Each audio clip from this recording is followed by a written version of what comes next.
ഒരു K S R T C പോലും വിടാതെ കേരളത്തിന് ഇങ്ങേയറ്റം മുതൽ അങ്ങേയറ്റം വരെ ഉള്ള എല്ലാ കെ എസ് ആർ ടി സിയിലും പരസ്യങ്ങൾ കൊടുക്കുന്ന പൈസയുടെ പകുതിയെങ്കിലും ഈ അതിദാരിദ്ര്യരായിട്ടുള്ള ഇവർക്ക് വേണ്ടി ചിലവാക്കിയിരുന്നെങ്കിൽ പിണറായി വിജയ ഞങ്ങൾക്കിത് കാണേണ്ടി വരില്ലായിരുന്നു.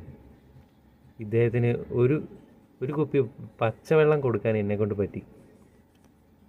പക്ഷേ വിഷമമുണ്ട്, ഇത് കാണാൻ വിഷമമുണ്ട്, ഇങ്ങനെ പറയാനും വിഷമമുണ്ട്. എന്ത് ചെയ്യാൻ പറ്റും? കള്ളന്മാരുടെ നാട്ടിലാണ് ഇപ്പം നമ്മൾ ജീവിക്കുന്നത്. ഇവർക്ക് വേണ്ട ഒരു റീഹാബിലിറ്റേഷൻ സെൻറ്റർ അതൊരുക്കി കൊടുക്കുക, അതാണ് വേണ്ടത്.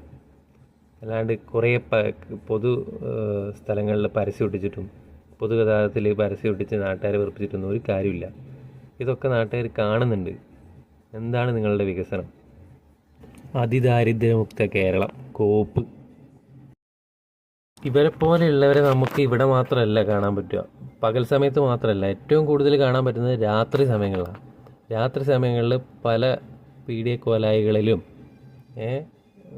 പല പാലത്തിൻ്റെ അടിയിലും റെയിൽവേ സ്റ്റേഷൻ്റെ ഓരത്തും ബസ് സ്റ്റാൻഡിൻ്റെ ഓരത്തും എല്ലാം സൈഡിലൊക്കെ കിടന്നുറങ്ങുന്നതായിട്ട് കാണാം. അവർക്ക് കൂരകളില്ല, അതിദാരിദ്ര്യരാണ് അവർക്ക് വീടുകളില്ല, അവർക്ക് അനാഥരാണ്. പല കാരണങ്ങൾ കൊണ്ടും പല സാഹചര്യങ്ങളിലും അവർ അനാഥരായി പോയതാണ്.